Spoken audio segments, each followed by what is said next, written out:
Hello বন্ধুগণ, কেমন আছেন সবাই? আশা করি ভালো আছেন, আমিও ভালো আছি। নতুন একটা দিনে নতুন একটা ব্লগে সবাইকে স্বাগতম। আশা করি ব্লগটা ভালো লাগবে। ভালো লাগলে লাইক কমেন্ট শেয়ার দিয়ে পাশে থাকবেন। আর যারা প্রতিদিন আমার ভিডিও দেখেন, ভিডিওতে লাইক করেন, কমেন্টস করেন, তাদেরকে অনেক অনেক ধন্যবাদ। আজ সকালবেলা খাওয়া দাওয়া সেরে একদম বের হয়ে গেলাম বেরু করার জন্যে। আর কোথায় যাচ্ছি? আমরা যাচ্ছি হলো জাতীয় জাদুঘর দেখার জন্য। ওই যে আরেক দিন গিয়েছিলাম, কিন্তু আর হয়ে ওঠেনি। কিন্তু অর্ধেক পথে এসে মনে পড়লো যে আজকে বৃহস্পতিবার, জাতীয় জাদুঘর বন্ধ। এখন কি করা যায়? তাই ভাবলাম যে আজকে আবার আরেকটা জাদুঘর আছে আগারগানা বিজয় সরণিতে, বঙ্গবন্ধু সামরিক জাদুঘর, সেটাতে যাব। দেখা যাক সেটা আবার বন্ধ থাকে কি না। মনে হয় না বন্ধ থাকবে, তারপরও ভয়ে ভয়ে আছি। কারণ এই যে সামরিক জাদুঘরটা আগের বার রোজার ঈদে প্রায় 2 দিন আমরা এসে ঘুরে গিয়েছিলাম, দেখতে পারিনি। আর আজকে 3 দিনের মাথায় দেখতে পারবো কি না, খোলা আছে কি না, সেটা নিয়ে অনেক টেনশনে আছি। একটা তো বন্ধই আছে, নিরাশ হয়ে আছি। নিরাশ হয়েছি আমরা যে বৃহস্পতিবার বাসা থেকে বের হওয়ার পরে মনে হয়েছে যে আজকে হঠাৎ করে আজকে বৃহস্পতিবার দেখেছিলাম যে বন্ধ আছে, বৃহস্পতিবার তাদের সাপ্তাহিক বন্ধ। তাই চলে আসলাম এই যে বঙ্গবন্ধু জাতীয় সামরিক জাদুঘর দেখার জন্য। এখন যাওয়ার পরে বোঝা যাব সেটা খোলা আছে নাকি বন্ধ আছে। এই যে দেখুন, আমি আর আজকে না মা আর দিদা আসেনি। মার ইচ্ছে ছিল, আবার ইচ্ছে ছিলও না, কিন্তু দিদার শরীর তো অসুস্থ। দিদা এত জায়গা হাঁটতে পারবে না, তার জন্যে ওনাকে নিয়ে আসা হয়নি। আর দিদাকে তো একা একা ঘরে রাখা যাবে না, যার ফলে মাও আসেনি। মা বলল, তোরা যা, আমি মাকে দেখে রাখবো আর শান্তিতে আস্তে আস্তে করে রান্নাও করতে থাকি। তোরা কতক্ষণে আসবি সেটা তো আর বোঝা যাচ্ছে না। তাই মাকে রেখে আর দিদাকে রেখে আমি, ছোটো মাসি সবাই মিলে চলে আসলাম জাতীয় সামরিক জাদুঘরটা দেখার জন্য আর কি। এখন রাস্তা পারাপার হচ্ছি, এপার থেকে আমরা ওপারে যাব। এই যে দেখুন, একটা বিজয় সরণির এই রাস্তাটা দেখতে না আমার কিন্তু খুব ভালো লাগে। একদম সবুজে ঘেরা গাছ টাছ দিয়ে রাস্তার এ দুপাশ আমি কেন জানি না, আমার এরকম রাস্তা দেখতে খুব ভালো লাগে। আর চতুর্দিক দিয়ে রাস্তা, আমার ইচ্ছে করে যে বাংলাদেশের প্রতিটা রাস্তায় যদি এরকম হতো যে 2 সাইডে গাছ, না 3 সাইডে গাছ, যেমন এই কিনারে ওই কিনারে আর মাঝখানে, এরকম যদি প্রতিটা রাস্তা থাকতো তাহলে হতো কি আমাদের গাছের ঘাটতিটাও থাকতো না। তারপরে এই যে প্রতি বছর এত গরম বা এত শীত, এগুলোও থাকতো না। যাই হোক, বক বক করে তো লাভ নেই। আমরা পৌঁছে গেছি, আর আসার পরে দেখি যে না, এটা খোলা। আর ছোটো মাসি অলরেডি 5টা টিকিট কেটে নিয়েছে, কারণ আমরা 5 জন ছিলাম। 100 টাকা করে নিয়েছে, 5 জন 500 টাকা। আর এখানে ঢুকতে গেলে খুব ভালোভাবে চেক করে, প্রতিটা জিনিস খুব ভালোভাবে ব্যাগ একদম যাচাই বাছাই করে ঢুকতে হয়। এই যে আমরা ঢুকে গেছি, আমাদের ব্যাগ চেক করেছে। এখন এটা ভেতরের অংশ। আমি তো দেখে এত অবাক হয়েছে, এত সুন্দর এত সুন্দর, আমি ভাষায় প্রকাশ করতে পারবো না।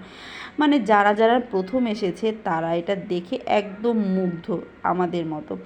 খুবই সুন্দর, খুবই সুন্দর এবং খুবই সুন্দর, এত সুন্দর জায়গা আর এত নিট অ্যান্ড ক্লিন, সেটা ভাষায় প্রকাশ করার মতো না। খুবই সুন্দর। সবাই তো যার যার মতো জায়গায় বসে ছবি তুলতে শুরু করেছে। আমরাও কেন বাদ যাব? আমরাও কিন্তু প্রচুর পরিমাণ ছবি তুলেছি, যেখানে ভালো লেগেছে সেখানেই ছবি তুলেছি। খুবই সুন্দর জায়গাটা। ঢোকার শুরুতেই যদি এত সুন্দর হয়, ভেতরে কেমন হবে সেটা ভাবছি আর কি। আমরা সবাই বলছিলাম যে ভেতরে যে কি হবে, কি কি থাকবে, সেটা বোঝা যাবে। বাহিরটাই এত সুন্দর, ভেতরটা না জানি কত সুন্দর। এই যে দেখুন, এখানে একটা সুইমিং পুলের মতো আছে।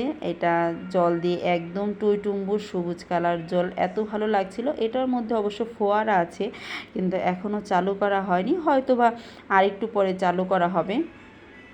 আর আকাশটাও কিন্তু খুব সুন্দর ছিল, একদম মেঘলা মেঘলা ছিল। যদিও মেঘলা, তারপরেও কিন্তু বেশ গরম, কারণ বাতাস ছিল না। যদি বাতাস থাকতো তাহলে এত গরম লাগতো না। তবে আকাশটা, সূর্য না ওঠার কারণে একটু শান্তিতে মানুষ ছবি তুলতে পারছে, এক জায়গায় একটু বসতে পারছে, এই আর কি। মাসি আমাকে ডিরেকশন দিচ্ছিল এইভাবে এভাবে একটু ছবি তুল, তাহলে সুন্দর হবে। তখন আমি বললাম যে আমার দ্বারা এত সুন্দর করে ছবি তোলা সম্ভব না, সেটা আমার মেজো বোন পারে, ওকে দিয়ে দিলাম। বললাম যে তুই এভাবে ছবি তুলতে থাক, মাসি যেভাবে যেভাবে বলে আর কি। আর আমার ছেলে তো এই জলটা ধরার জন্যে পাগল হয়ে গেছে, বলল এই জল ধরবে। এখানে তো একদম স্পষ্ট ভাষায় লেখা আছে পানি হাত দেওয়া নিষেধ। যাই হোক, এখানে যেহেতু ফোয়ারা আছে, কারেন্টের একটু ব্যাপার স্যাপার আছে, তাই এটার মধ্যে হাত না দেওয়াটাই কিন্তু বেটার। এত সুন্দর লাগছিল সেটা বলার মতো না। আমরা এখন গল্প করছিলাম আর এদিকে সবাই তো ভিতরে ঢুকছিল। আমরাও ভাবলাম যে না, এখন আমরা আস্তে আস্তে বাহিরটা দেখে ভেতরের দিকে ঢুকবো আর কি।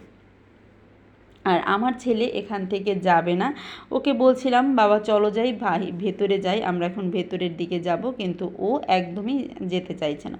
ও এখানেই থাকবে, ওর এক কথা, ও এখানে জল ধরবে। যদিও ও ধরতে পারবে না, কিন্তু ভয় লাগে যদি লাফ দিয়ে দেয় তাহলে তো নিচে পড়ে যাবে। এখন ও জলটা ধরবেই। ওকে অনেক করে বোঝালাম। আর এই যে জায়গাটা এত সুন্দর ছিল, বারে বারে বসছি আর ছবি তুলছি, বসছি আর ছবি তুলছি। আর যেখানেই যাই না কেন আমার ছেলের দুষ্টুমি তো আছেই, ও এখানে যেন কি একটা পেলো সেটাই খোলা শুরু করে দিল।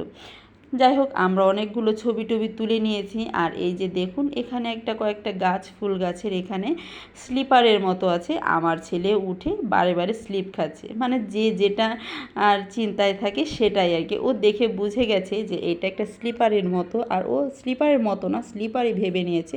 ও এটার মধ্যে চড়ে চড়ে পিচ্ছিল খেয়ে খেয়ে নিচের দিকে নামছে। আর এদিকে আমার মেজো বোন এগুলো একটু ক্যামেরা বন্দি করে নিল। আর এই যে দেখুন ছবিগুলো। তারপরে কি আমি চলে গিয়েছি, আমরা সবাই মিলে, মানে আমি, ছোটো মাসি, অবন্তী, সাকু, সবাই মিলে সামনের দিকে এগিয়ে গেছি। কিন্তু আমার ছেলে তো কোনোভাবেই আসছিল না, আমার মেজো বোন ওকে নিয়ে আসতে পারছিল না। তখন আমি ওকে একদম ব্যাঙের মতো সোজা করে নিয়ে এসেছি। আমরা মোটামুটি বেশ অনেকখানি ঘুরে ফেলেছি। আর এই যে দেখুন, এটা হলো নিচের একটা সমুদ্রকে উপভোগ করার একটা সিস্টেম। মানে এত সুন্দর জায়গাটা, ভেতরটা না দেখলে আপনারা কখনোই বিশ্বাস করতে পারবেন না। আর ওইখানে স্পষ্ট করে লেখা ছিল যে ভিডিও করা একদম নিষেধ, কোনো রকম ভিডিও বা ছবি তোলা যাবে না। আবার যখন ঢুকতে হয় তখন কিন্তু কোনো এক্সট্রা কোনো খাবার দাবারও রাখতে দেয় না, শুধুমাত্র বাচ্চাদের জন্য এই খাবার দাবারগুলো রাখতে দেয়। যাদের বাচ্চা আছে তাদেরকে অনেক মানে খাবারগুলো রাখতে দেয়, আর যাদের বাচ্চা নেই তাদেরকে কোনো রকম মানে জলের বোতলটাও তারা ঢুকাতে দেয় না, জলের বোতলটা পর্যন্ত রেখে দেয় আর কি। প্রতিটা জায়গায় লেখা আছে ছবি তোলা নিষেধ, আর প্রতিটা জায়গাতেই আর্মিরা দাঁড়িয়ে আছে, যার ফলে এগুলো করা সম্ভব না। কিন্তু এই জায়গাটায় কোনো কিছুই দেওয়া ছিল না একদম। যাই হোক, এসব কথা বাদ দিই, এখন বলি আসল কথা। ভেতরের জিনিসগুলো এত এত এত সুন্দর, মানে না দেখলে বিশ্বাস করতে পারবে না, এত সুন্দর। ওখানে প্রতিটা জিনিসই খুবই সুন্দর, এমনকি দেখতে এত ভালো লাগে। আর কিছু কিছু ছবি, কিছু কিছু না, অনেকগুলো ছবি আছে আগেকার দিনের। সেই ছবিগুলো দেখলে আমার মনে হয়েছে যে আমি এটার ভিতরে ঢুকে যাই। প্রতিটা ছবি ইচ্ছে করছিল কি যে দাঁড়িয়ে দাঁড়িয়ে আমি এগুলো খুব ভালোভাবে দেখি। প্রতিটা ছবি যদি প্রায় 10 মিনিট 15 মিনিট করে দাঁড়িয়ে দেখা যেত তাহলে খুবই ভালো লাগতো। মানে ছবিগুলো দেখলে ওইটার ভিতরে ঢুকে যাওয়ার ইচ্ছে করে, মানে তখনকার সময়ের জিনিসের মধ্যে।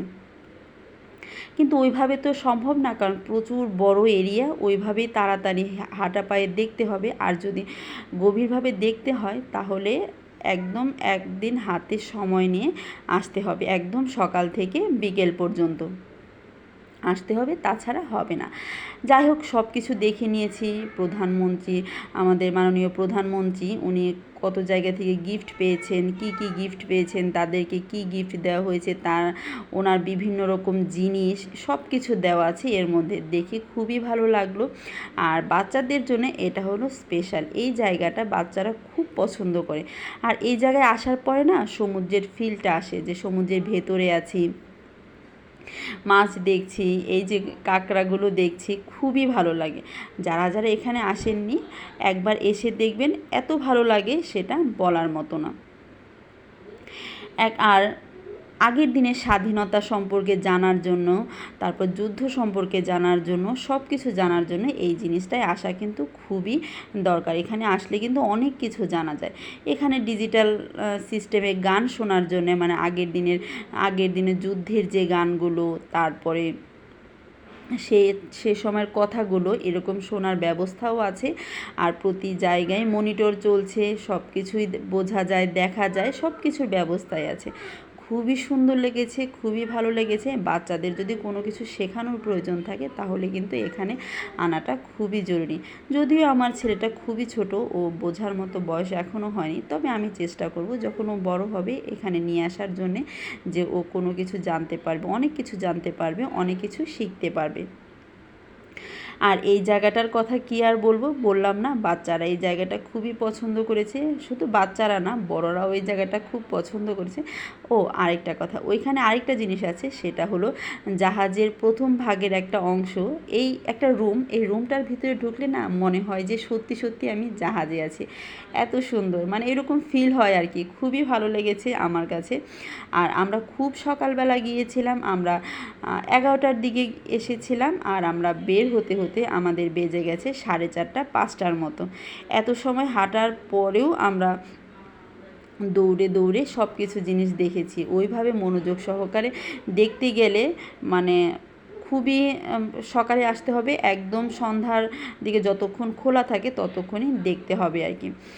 যাই হোক, ঘুরে টুরে আমাদের তো খুবই ভালো লাগলো। আর আপনাদের কাছে অনুরোধ রইল যে আপনারা একদিনের জন্য হলেও এই জায়গাটা এসে ঘুরে দেখে যাবেন। খুবই সুন্দর লাগে, খুবই ভালো লাগে।